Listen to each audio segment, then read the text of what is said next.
of the Mediocre Dads Podcast. I'm your host, Queon. I go by Q. And, I did an episode yesterday, if you didn't catch it. So please go check that out. But today, I want to talk about, I just had a son, and it's a blessing to welcome new life into this world. And it's a blessing, it's exciting. Like, there's so many different emotions. And first and foremost, shout out to my wife, because she is a champion. She's a G. She's a gangster. She's all the above. And I say that for obvious reasons, but for one of the main ones being, you know, giving birth is, and you can ask those who are married. I mean, ask your wives. They will tell you. uh, but it's a it's an ex- it's a like a good, like, I don't, I mean, I haven't been in, so I can't, I've never given birth, so I can't explain it from their perspective. But what I can tell you is, based off of what my wife's told me, is it's an amazing but yet still intimidating and scary feeling, right? Giving birth. And so she did an amazing job. I was super proud of her, super happy that, for my son to be born, and that he's good and she's good, she's healing.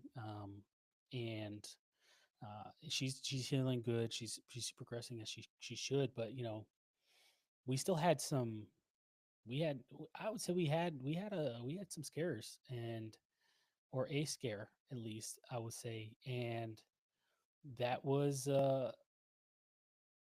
it was it changed my view on pregnancy and giving birth being simple. And I don't mean to, downplay it, but like, um my other two daughters being born, there was no, like, there was no, I don't know how to explain it, but you didn't have any issues. Like, we didn't have any issues, didn't have any concerns. They were just boom, but we give birth, go ahead.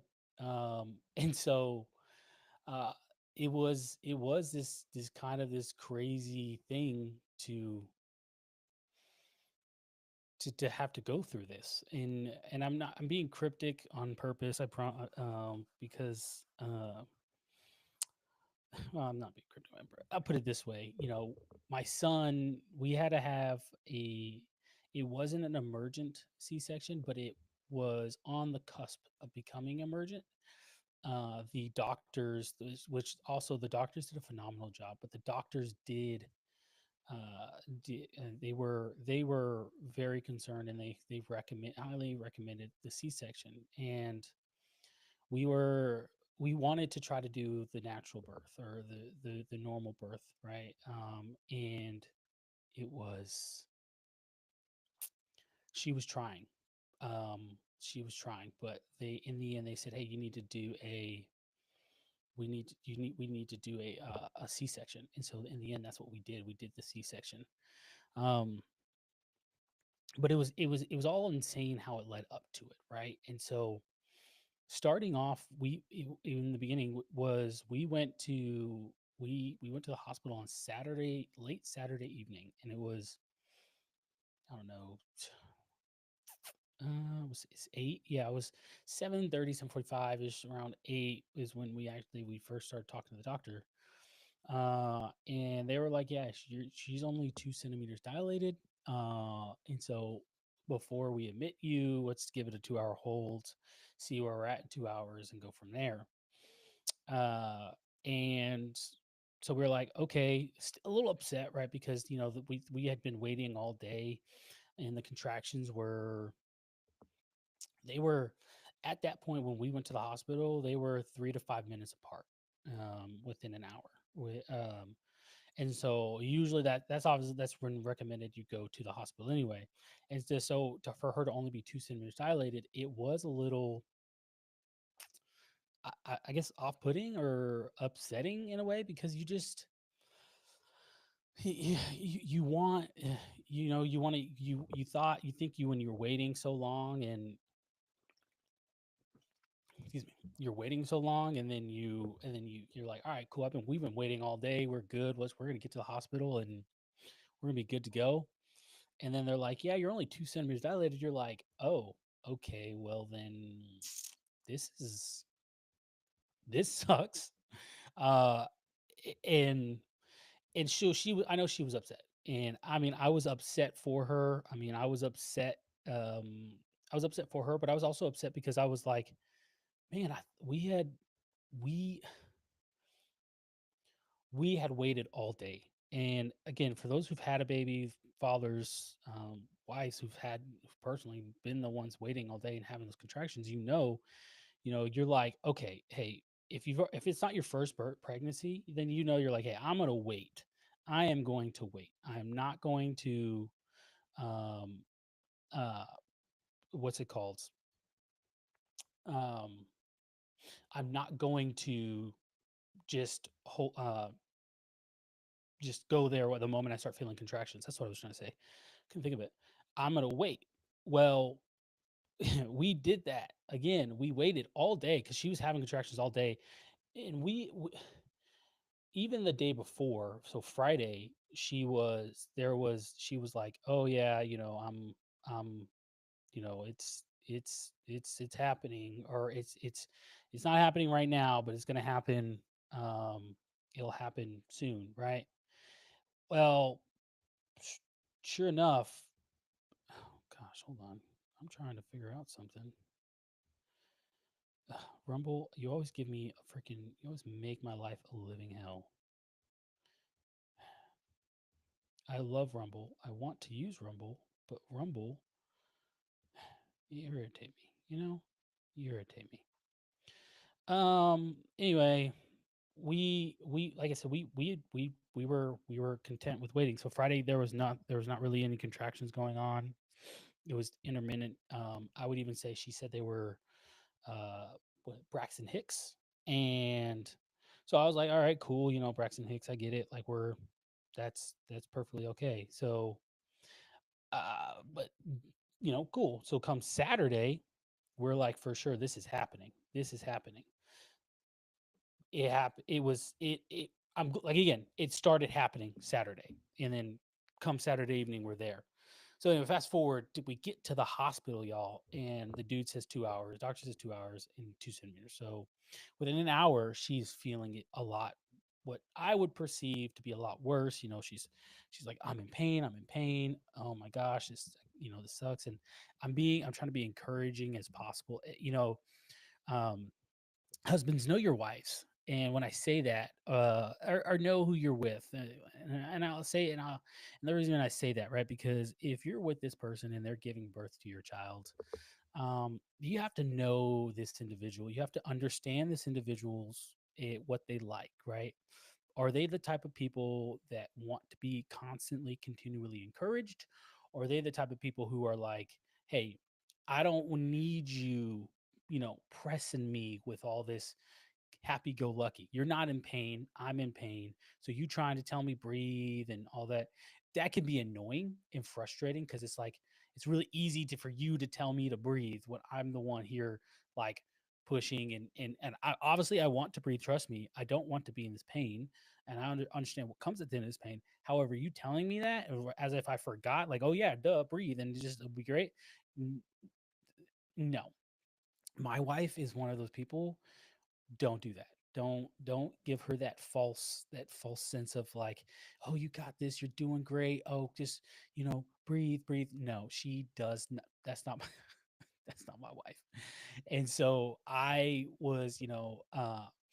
I was definitely kind of more on the laid back. I was like, all right, cool, I'm chilling. I'm gonna uh I'm just gonna sit back and uh call it a day. Sorry, and we'll be good. You know what I'm saying? I'm just gonna let her do her thing, and we're good. Well, um, her mom, on the other hand, her mom, guys, I love her mom to death, but her mom, she's hilarious because she was doing what I was telling. Remember what I was telling y'all. like, hey, your wife? It's her daughter. Her mom was like, oh no, I'm motivating her. She's trying to help her, get me like, breathe, sweetie, you gotta breathe, you gotta breathe. And I'm just like, that's not good. Don't do that. Maybe you shouldn't do that. She didn't. She kept doing it. So I would just let her do her thing. I let her do her thing, and and I was like, I'm trying to tell you, don't do it. You shouldn't do it. She kept doing it. I'm telling y'all, she kept doing it. And my wife, God bless her soul, literally looked at her mom and said, "Stop." And I was like, okay. I didn't want that response to be me. You never know, like when you get in trouble, when someone gets in trouble by the teacher, you're like, hey, I don't want that to be me. But you're just like, hey, I can kind of see the writing on the wall. I'm just gonna keep my mouth shut. Yeah, her mom didn't do that, but I get it. Her mom she's, God bless her soul. She's sweet and she wanted it. She can tell her daughter's in pain, and she knows she can do it. She's been there for all the births, so she knows she can do it. But it's just kind of like it's one of those things where she's like, come on, sweetie, like I don't want you to be in pain anymore. But like, so if you just keep pushing and I keep telling you to breathe, keep pushing, maybe that will help to the point where you don't have to be in pain anymore or as much pain anymore. So I understand her reasoning. But again, this is why I say know who your significant other is, because I'm telling you, you don't want to get yelled at. You don't want to get, all that. No, you don't want any of that. So I didn't want to get yelled at. So I was just, I'm staying there. Letting her hold my hand. She's squeezing my hand, and we go from there. Um, well, uh, the 2 hour mark is hit. We hit at 10, and the doctor has not come back yet. So at 9:50, I went out to the nurses station, and I said, "Hey, um, can he come see where she's at right now? She's complaining of a lot more pain. Can we see how far dilated she is? Can we see where she's at?" And the nurse was like, "Yep, I'll get the doctor, and we'll you can come on in and see where she's at."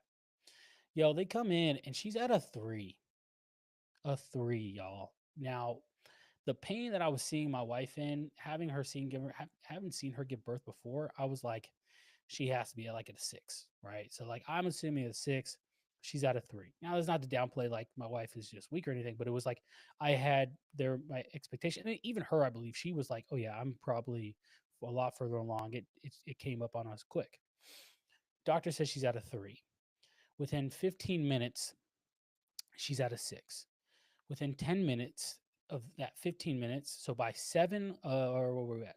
10, because they came in at 10:30. So by 11 o'clock, she's at an eight. At this point, they're telling everybody, "Hey, prepare for her. We need to let's get everything rolling. We need to prepare for mom to be able to push." They're trying to get the epidural in because she wants an epidural. So they're trying to get the epidural in. So you have the anesthesiologist in. They're over there. They're doing their thing, trying to get her in, but she's kind of on sideways on her back or on her side on her back. So it's hard for them to get the right positioning to make sure they're not hitting anything and doing anything wrong.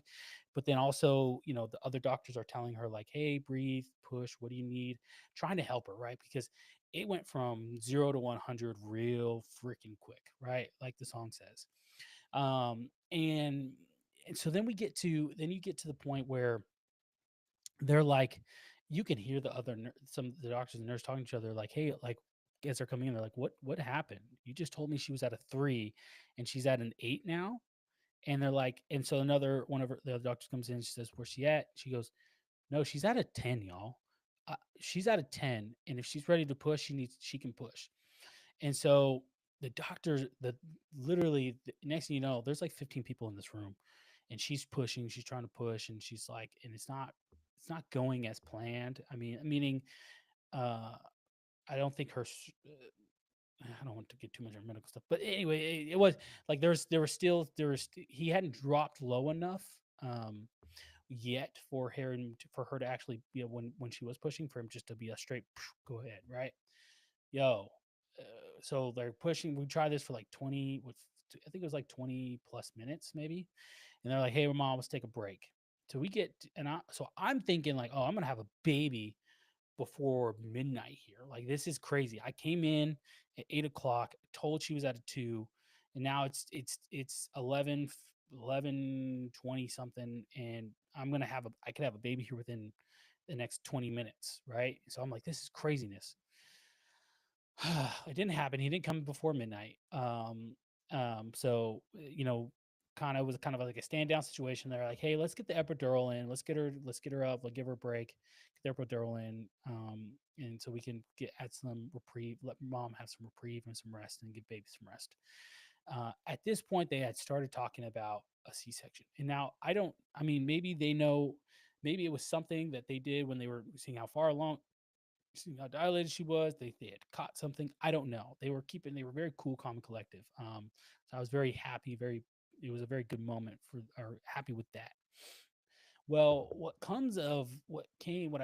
I've realized was they were paying attention. A lot of them were paying attention in what they were whispering about. And if anybody, again, if you've given your wife, or your wife has given birth, or for those wives who've given birth, or those women who've given birth, when the doctors start whispering in your room, something might be off. And so they had already kind of been whispering, but I was just kind of like, okay, maybe it was just kind of like, hey, why did we go from how did we go from a 3 to a freaking 10 within 30 minutes? Like, what? And which I think is completely possible.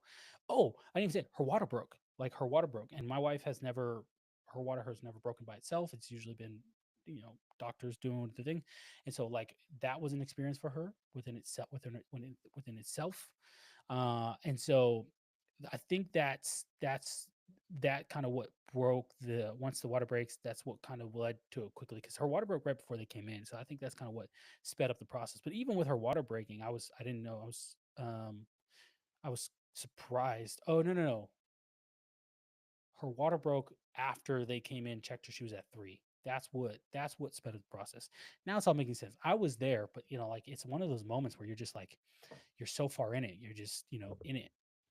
Well, the doctors, what they were whispering about, to get back on track here, was my son's heartbeat was dropping drastically every time she would start pushing. Now, there is an expectation for the heartbeat to drop, but I think they were saying the range is around one.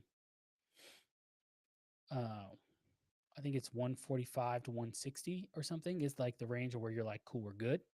Normal range. And then if as you're pushing for it to drop to maybe 130, that's cool. We're cool with that number, and it should shoot right back up once the contraction is gone, because you push on contract when you're contract when she's contracting, not when you're just saying, hey, push, push, push. No, when a contraction comes, that's when you push, because you want to. It's kind of like surfing. You want to ride the wave and help and ride the contraction, and pushing against with the contraction, because it helps. Anyway, tidbit for y'all, for expecting dads who are expecting, who've never had kids before.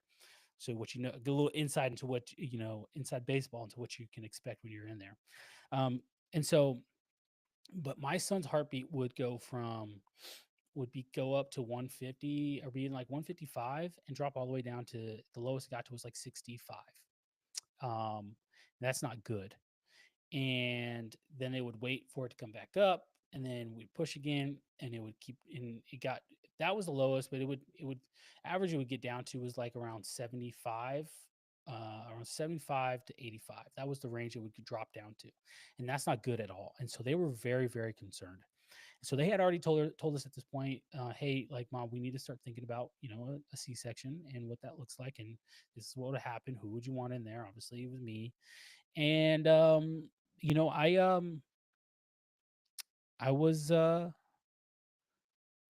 I, I was nervous. So at this point, I'm praying. I'm praying profusely in my head. I'm just like, Lord, please just let this push be the push that she needs, just to get over that hump, if you will, to get to the point where, hey, we don't need to go to a C-section. Because I know it scared me, but I also know it scared her. Right? You're in this moment. They're talking about the OR, and they're telling you, like, hey, mom, okay, so, like, we're gonna need you prepared to be pushed, whatever. So, like, we are, like, I am fully, like, I'm just like, okay, this is a lot. This is a lot to deal with. And so, I'm praying. I'm praying. And again, understand, guys, it's not about. It wasn't about me. It's not about the husband in this moment. Mom is the one who's doing the thing, or it's not about dad. It's about mom in this situation. And so, like, you know, in that moment, for me personally, I was scared, and it's hard to acknowledge being scared, right? Because that fear of like, okay, you don't know, you're not in control. So like me, I'm big on control, or having control of my surroundings, my situations, or the situation, and it was hard because it was someone just rang my doorbell. Forgive me if you hear barking. Someone rang my doorbell. It was, but it was just like scary, intimidating. They're like, "Hey, we're talking about the OR," and they've done this before, but like obviously for them, this is, I guess I would say, normal. For me and her, this is like, no, like we've had normal births. Uh, the term is vaginal birth. For my first two daughters, this is our third kid. Like, so like we should be good. They're like, hey, understand, but like we if we don't want to get to the point where it's emergent and we have to rush her in there. So progressing, they allow. She's like, can we push? Can we try one more time or a few more pushes? And they're like, we can do this for try pushing for maybe like another 20 minutes, but like we wouldn't go any further beyond that. So as she's doing that, I'm praying.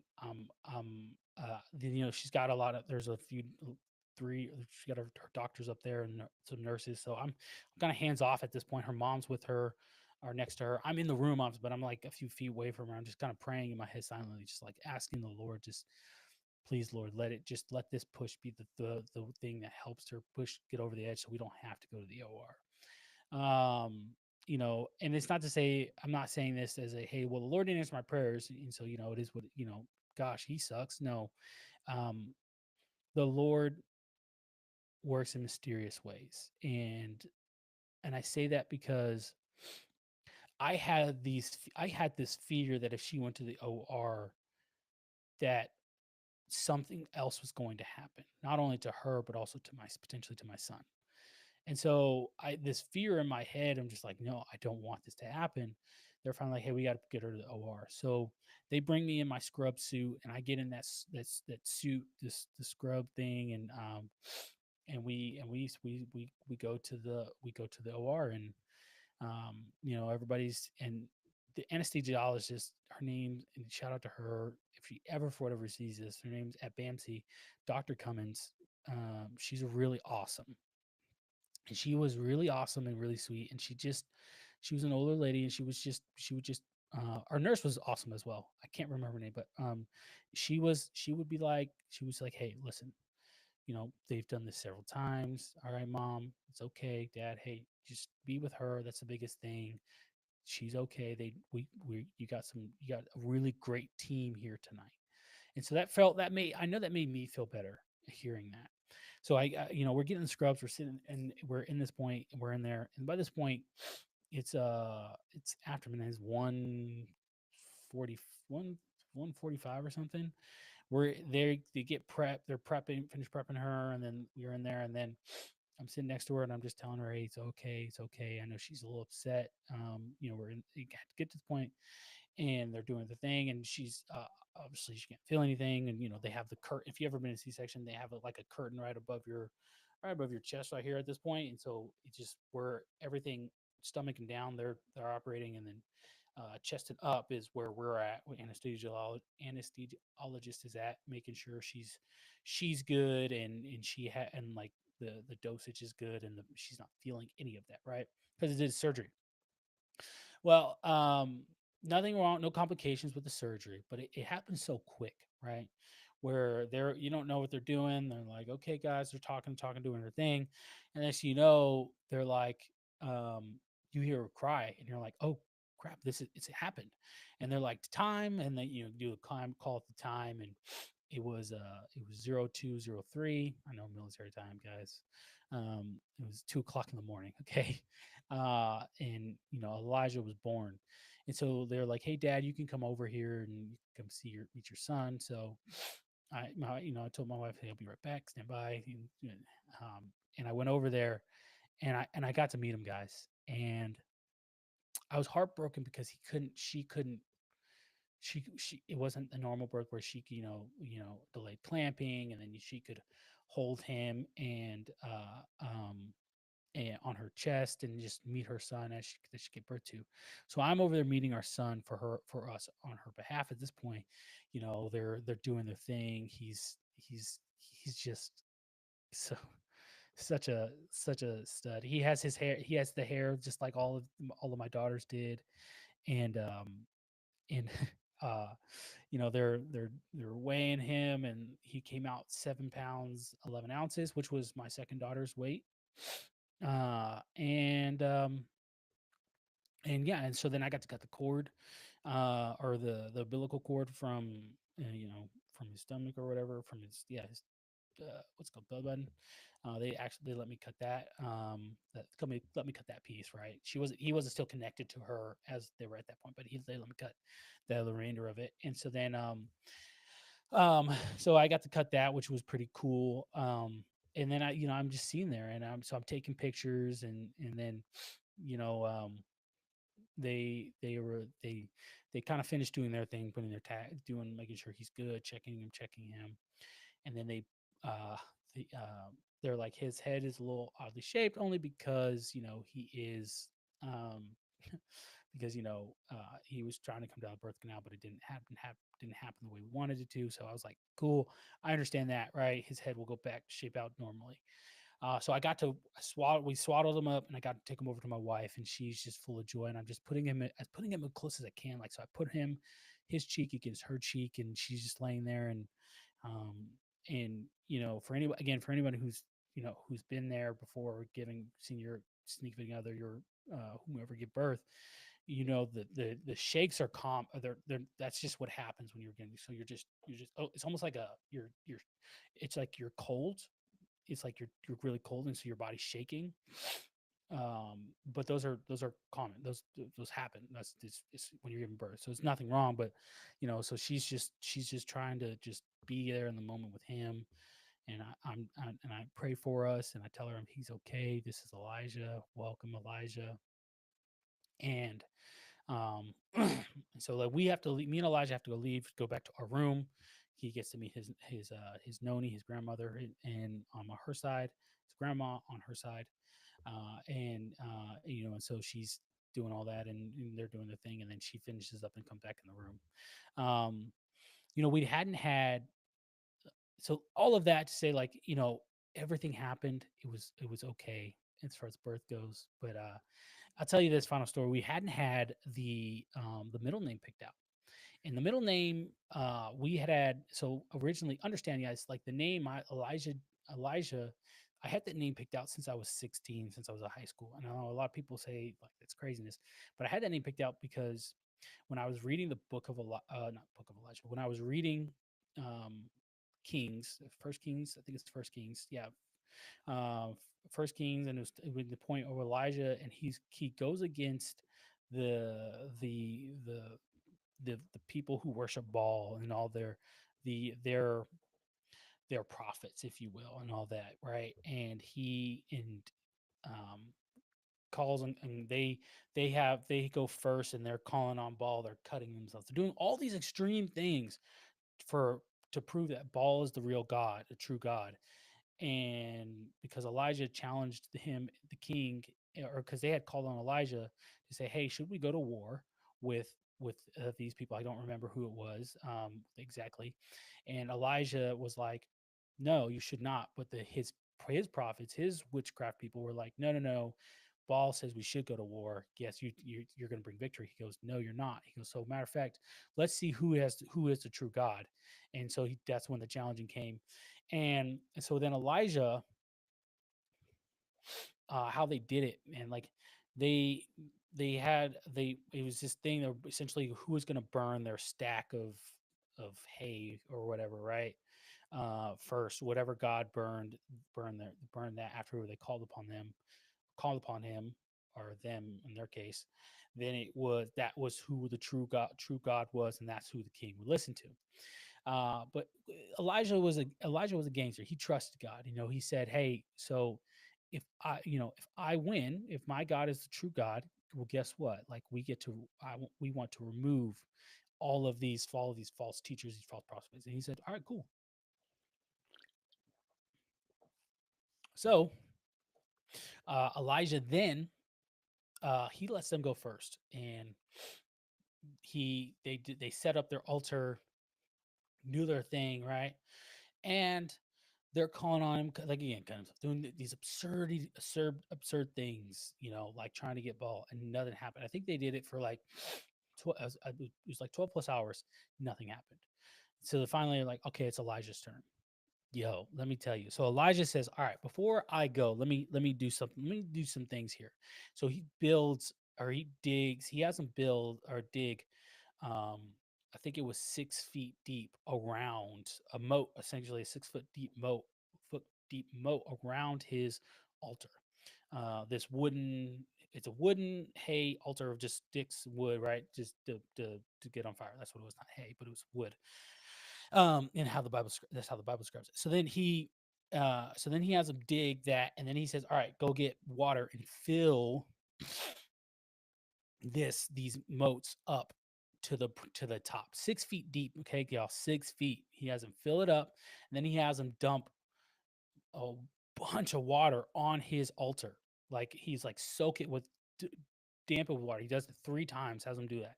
So at this point, he's they don't know this, but he's taunting. He's like, "Hey, like I'm trying to tell you, I worship the true God." And so at this point, they're all kind of like, "Oh, he's definitely not going to get what he wants, or how it's not going to happen in his favor." At this point, he gets down, he starts praying, worshiping God, calling on God. And for those who have heard the story, don't know the story, but in the end, what happens is God sends the sky darkens, and God sends a ball of fire from the sky, and it lights his altar immediately. Um, and oh man, there's a specific phrase here that I want to look up. Uh, uh, uh, Hold on, I'm looking it up, but uh, uh, no, that's not what I want. Elijah's. Uh, uh, that's Elijah. I'm trying to find. Uh, uh,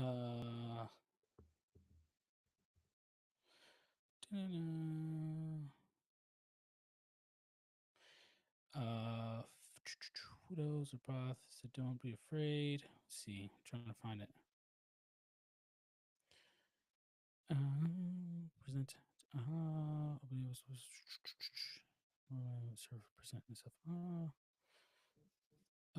I'm trying to find it, y'all. It was between two opinions of the Lord's good. If balls could follow him, but people said nothing. For the people said, "How long will you worry?" Waver.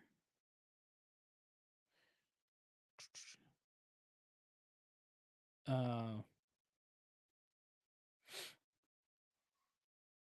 Oh, one of the part. Okay, so this is one of it. He goes, it's First Kings 18:27. At noon, Elijah began to taunt them.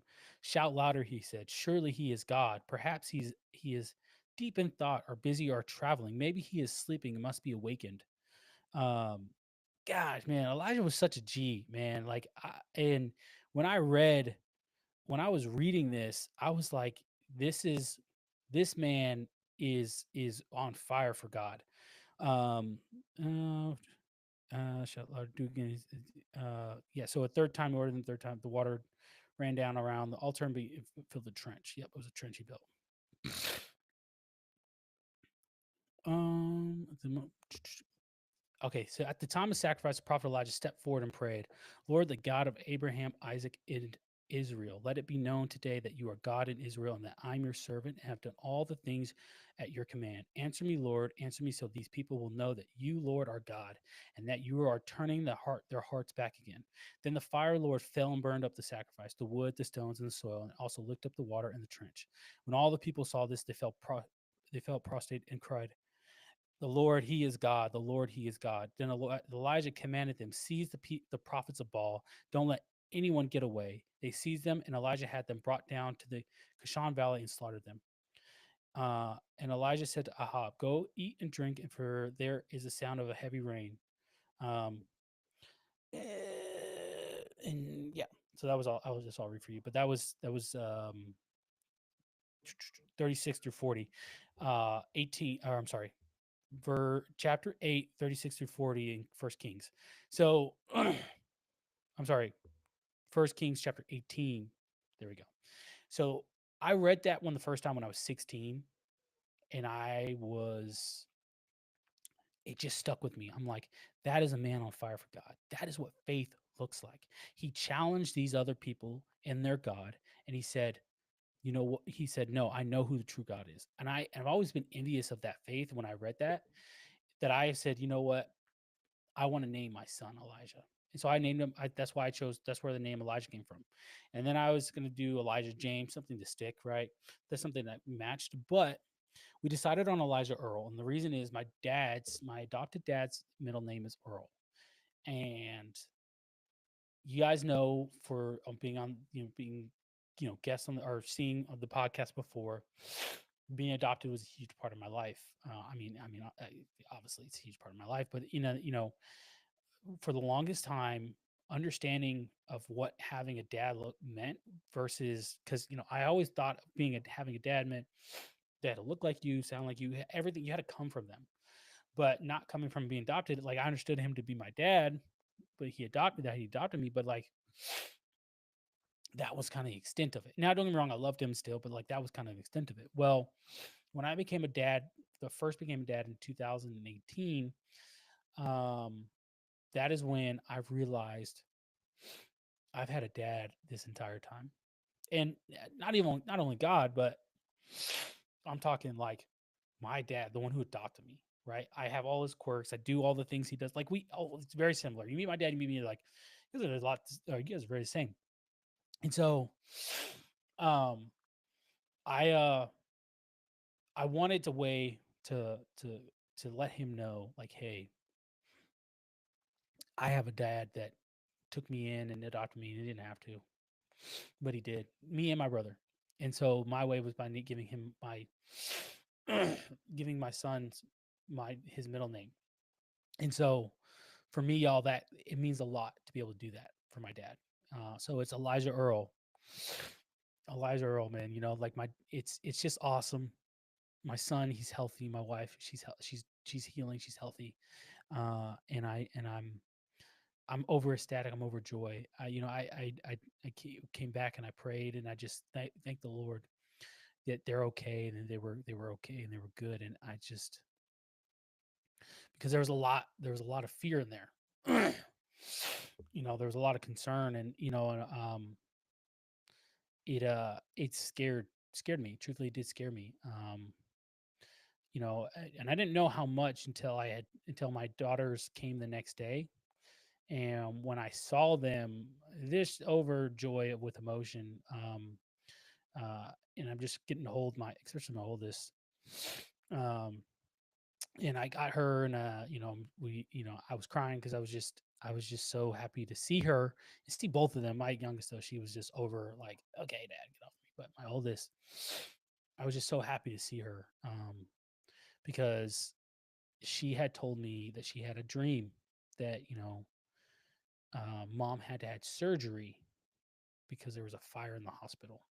And so and this was the night before. So she was crying, she was upset. And I told her, I was like, no, mom's going to be okay. Mom's going to be okay. And so for her to have, surgery and like that and, and whatnot, it scared me. And I made a promise to my daughter that her mom was going to be okay. And to see her, it kind of, her noni had to tell her, like, hey, explain to her, like, hey, mom had a surgery, but she's okay. This is what happened.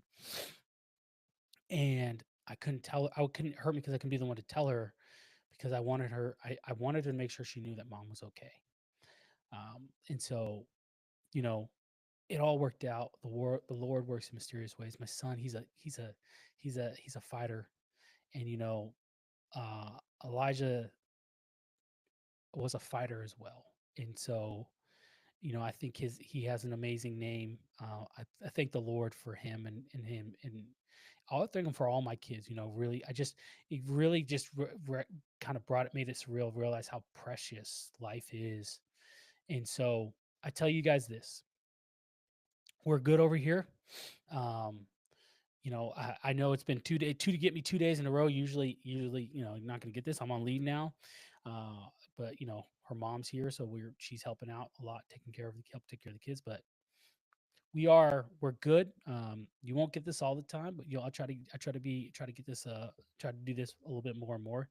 But again, I thank the Lord every single day because he blessed me.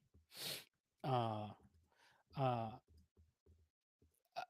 and he and I couldn't and I unfathomably how he blessed me, um excuse me, gosh, my allergies. He's blessed me, and I can't thank him enough. I cannot thank him enough, and how he's blessed me and just made me, filled me with joy, filled me with peace, and like, because my kids, again, my wife is okay, uh uh my children okay. um it's just, uh, it's overwhelming. Okay, it's overwhelming when you sit there and you're just like, um you know um gosh, I'm trying to think of this verse, sorry. It's just overwhelming when you're sitting there and you're just like, what's going to happen in the moment when you're like, what is going to happen, what's what's this, what's that, like, it was just, again, guys, it's a surreal, it's so surreal. It puts you in a place of just like, um please, God, there has to be a God, right? Like, and this is, again, this for me, this is how I know God's real. uh um because experiencing all that, going through that, it puts you in a place of just like, there has to be a God, that because he there's no way that we could go, this things like this could happen, we're going through this, and there's no God. Like, no, there has to be a God, there's no other way to explain this. And one of the verses that stuck in my head was how he knitted us in our mother's wombs. And he knitted Elijah in Aubrey's womb, and he made him perfect in every aspect, in every single way. That's for all three of my kids, and I love all three of them so much. It's a feeling of surreal. I may not be great at expressing my emotions, but it is like, I understand, like, my kids are my everything. My wife is my everything. My family is my everything. And so for those who are young and are going to get married, or older, getting married, or about to get married, or about to start a family, I encourage you guys, just just seek God, seek the Lord, seek his face, and he will be there, he'll show up. And Revelations 3, I don't remember the exact chapter 3 verse, I don't remember the verse, but he said, I stand at the door knocking. And he's referencing the one of the churches, I think it was Ephesus, and the church he was talking about at this point. And he's saying, and he was telling them, because they were known as essentially as fence riders. They were kind of like, I know, like, God maybe, but maybe not, maybe he's not real, like. And so he was like, I stand at the door knocking. Essentially all you do is open the door and let me in. And I think of that verse because, man, he's all we have to do is open the door. He's knocking. All we got to do, and this was Jesus, by the way, was saying this. And all we have to do is open the door, open our hearts, and Jesus will come in, and just talk to him, pray, and come with humility. Right? It's not about being pride. Forget your pride. Just come with humility. And that's one of the things that I'm learning. I think the Lord is teaching me right now is truly is to be is humility. But anyway, before we leave, one of my verses, the favorite verses that I like to leave you guys with, and this is, of course, Moses and what he tells Aaron, the blessing that he tells Aaron, or that God told Moses, this is the blessing that Aaron is to give to the people. And this is Numbers 6:24-26. And it said, the Lord bless you and keep you. The Lord make his face shine on you and be gracious to you. The Lord turn his face toward you and give you peace. Listen, guys, It's all I got. Seek the Lord at everything you do. I'm telling you, He is amazing. It's amazing what the Lord can do. It's all I got for you guys. And of course, like always, being mediocre is a choice. You need to refuse to be mediocre every single day. Mediocre Dads out.